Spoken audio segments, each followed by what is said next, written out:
a response to Majid Nawaz and Brett Weinstein over there at Dark Horse channel. They had a series of discussions that have been tremendously interesting lately.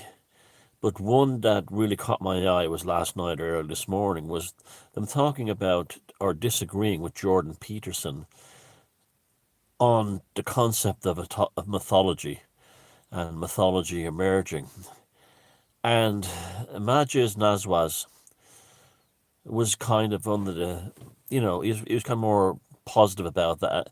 An emerging mythology will happen for this generation. Now, by that he means not us, he means like Gen Z, the ones who are in charge now. And Brett Weinstein was much more negative about it, saying that he didn't believe, under the current situation with mass media and so on, and the way the world is at the moment, that there's a chance for this mythology to emerge. Now, this has always been a crisis, and as you know, as a subject I'm very, very interested in is the concept of mythology. And I'm always, citing Tolkien as well as like pagan mythologies and Hinduism in a lot of the videos I make, not just the ones here for Beyond Room 313, but a lot of videos I make. And I agree and disagree with both sides of that argument. I'll tell you why. During the whole lockdown thing, I was grasping for some kind of mythological, not validation, crutch or support mechanism to help get me through it. And you've seen some of my videos on my Thomas Sheridan channel where I talk about the importance of mythology in our lives through things like the Road Chronicles and our Emerging Mythos series that are made there, vlogs. So I was watching things like, so many people like myself must have watched the Lord of the Rings trilogy at least 3 or 4 times during the whole, 2.5 years. It's almost like a hopeful thing, as a kind of something to make us feel that there is good in the world and we can triumph over evil. And it did very much feel like people like us who had woken up to what was going on did feel like the people of the free peoples of Middle Earth, it, you know, in the face of the Sarumans and onslaught armies under the control of Mordor. This feel very much like that. And those films helped us a lot. I've had people mention that. Another thing I kept watching during those days were American gangster movies. The classic sort of Hollywood gangster movies. The likes of, A Bronx Tale, The Irishman, The Godfather trilogy, Goodfellas, American Gangster with Denzel Washington, which is a pretty amazing film if you haven't seen it. Carlito's Way with the usual actors you get in those kind, like Al Pacino and those kinds of films. And I don't know why that they appealed to me during the whole event, but I found a comfort in them. I think because gangsters tend to live, those kind of gangsters tend to live in the parallel society. Yes, they're part of this society, but they're outside it. And these gangster films I was watching, it dawned on me eventually that the reason why I'm watching them is that these gangsters in these Italian gangsters, and that was Departed with Martin Sheen and Leonardo DiCaprio and lots of them, that these gangsters are living in a parallel society in that they are in this society, they function in this society, but they've created a whole society that lives outside of that, outside of the prevailing society. So that was almost like, not just because of the criminality of it, but the whole lifestyle of it. The criminality is the impetus that drives them into their parallel society, but nevertheless, it's still a parallel society. And I think that was I knew right away that we'd never vote our way out of this. We'd never march or protest our way out of this. But I was very aware that we did have an option in terms of just saying no, and just that's what I kept saying to people: keep waiting, don't rush out there, and that there is the possibility of becoming like sort of like the gypsies of the techno pharma smart hellscape they were planning, and it's worked for us, and we're still here. We still haven't been, they haven't kicked down our doors or anything like that. Now, and we're still able to do many of the things the those who acquiesced can do, and we don't. But and yet our DNA is intact. So the defining mythology of, say, mythological event of my generation growing up would have been the Star Wars movies. Although I was very literate before that, I had been reading an awful lot. So I did that didn't have I didn't see those films even as a kid. I still haven't seen most of them. I've seen bits of them. But I didn't need them because I was already well into the mythological version of existence, by that stage, by the time Star Wars came out. But the mythological event of Generation X was the Matrix, the first Matrix movie. The red pill and the blue pill. That Generation X's mythological uh, story. And it was very appropriate for the time, and it kind of defied what Joseph Campbell said. Well, didn't defy it, validated and filled in the gaps. What Joseph Campbell said about the problem with modern man is he doesn't have a mythology in order to compensate for the changes in technology as they're happening. Well, the Matrix movie kind of became that. So there you go. It happened. It absolutely happened. Fascinating stuff. So the issue now is Generation Z. This generation now that are totally conformist, completely supported by the government's academia and everything else. They are nowhere near being out. They're probably Generation Z are quite possibly. Now I know there's exceptions in every generation, but the current people now, say under 30, are probably the most conformist youth that have ever existed since at least the 1950s, if not for all time. They are completely in line with government, academic, mass media uh, tropes. So that's where they are. They're completely conformist. They think they're not, of course, with their piercings and their purple hair and their political views, which echo the establishment completely, 100%. But they're not going to get their mythology. Was If I read what Brett Weinstein said, was implying, is that this generation won't possibly get its mythology, and that was a danger in that we might finally have a generation of humans that have grown up that have no mythology at all. And therefore, when you have no mythology, and mythology allows you to see yourself and your existence as something far more profound and dynamic than mere, everyday drudgery, that there is something glorious within your existence and your day-to-day living, as books like James Joyce's Ulysses showed us.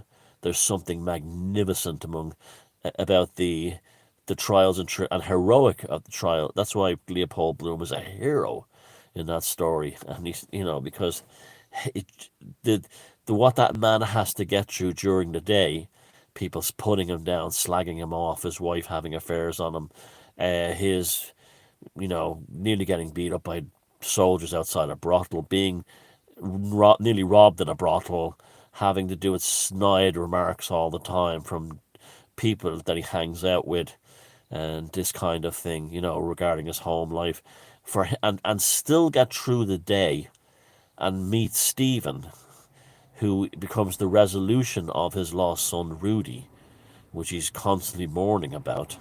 That was what Joyce was saying, that even in the everyday, ordinary life, a hero can rise up and become that hero. And it was because of the fantasy world that Bloom created inside his head.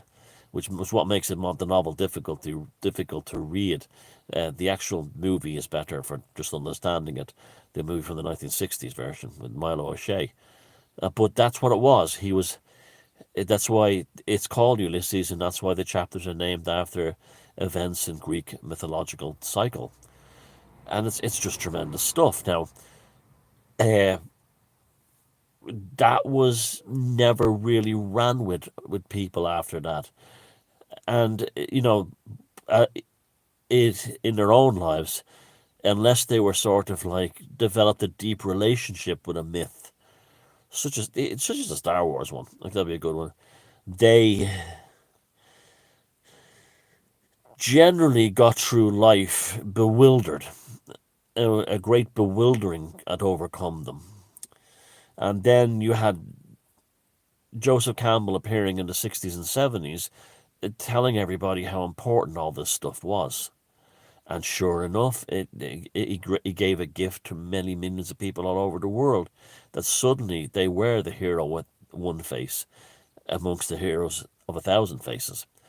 And the beauty of myth and the beauty of understanding archetypes and so on has endlessly improved and furnished and gilded the lives of ordinary people that just like me. I, I'm eternally grateful for having discovered and using this stuff. And I create my own myths, like Barry Drewmore is a myth, and so is, there's actually quite a powerful message behind there that Barry, as funny as it is, and I enjoy it because of the comedy aspects, but the mythology is there that Barry Drewmore is actually a really good man, and what prevents him from being a good man is his fanatical adherence to dogma. So you take away dogma from Barry Drewmore, and you have a really good man. And all his problems in life is caused by his adherence to dogma. So I created that character kind of like to help my audience that may be prone to falling into dogma, and not just Christian dogma. I mean, falling into doom porn in the alt media surrounding things.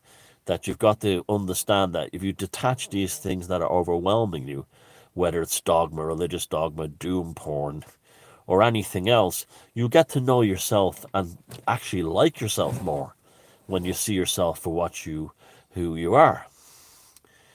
Now, back to the subject of that video with Majid Nawaz and Brett Weinstein. I do believe that a mythology for Generation Z and beyond is highly possible, especially now with the basic collapse of civilization as it's happening around us. But the issue is they haven't had no hardships in their lives. And this is why they try to invent pathological mythologies of them being members of minorities by declaring themselves a different gender or something like that, or a victim. The victimhood becomes, they're craving real victimhood. That's the real issue there. And the engine of mythology, from Luke Skywalker in Star Wars to Russell Crowe's characters in Gladiator, what sets them on the path is trauma. That awful scene in Gladiator where Russell Crowe finds his wife and son has been crucified and goes back to Spain to find his wife and son being crucified. That's Luke Skywalker finding his family burnt in the house in the desert by the stormtroopers. That trauma becomes the stepping stone into the hero's journey of the mythology. The issue is Generation Z has not had any hardship yet. They've had it very easy, and therefore they're trying to cultivate pathological mythologies, bespoke within all of them, usually based on the need for attention, victimhood, or a very infantile version of narcissism, the sort of 2-year-old who thinks the whole world revolves around them. Because they've had no hardships in life, This is why it's been shown that Generation Zers now, when their boss criticizes them at work, they call up their mothers crying to tell to tell the boss to leave me alone. This is a result of not having any hardships. And if you do meet a young person today from the Generation Z, they're usually someone who had a difficult time growing up. But on the whole, they've had it very, very easy. If the world continues to collapse in the way it is, you will reach a point where Generation Z will finally have its own traumatic catalyst that will bring it into its own mythology. And I think that's where it will happen. A few years ago I would have said it would never happen, but with the whole Rona and everything, and what's the aftermath particularly regarding the needlecraft, I would say it's highly likely that they will have their traumatic catalytic event that brings Generation Z into their own hero's journey. But it won't happen until that happens. So this is the beauty of mythology. When you have the traumatic event, you know the old thing that what doesn't kill you makes you stronger. Well, what's that make you stronger part actually comes from the mythologies that you generate within your own archetypal core, that are classic stories that have echoed all through history, brought down to the micro level from the macro inside you. And it's a beautiful gift for anyone to have in their life. Beautiful gift. Because you could never be an atheist after that, because you fully understand then that there is a poetic unfoldment to life within this reality, and the pain is worth the growth. And so there you go. That'd be my answer. Well, it wouldn't be an answer as such, but I'm going to I would throw in my hat into the ring in that. And then I kind of agree with all those guys, but I do think that Generation Z needs a defining traumatic event in order for it to embark upon its own hero's journey. So thanks very much. Bye bye.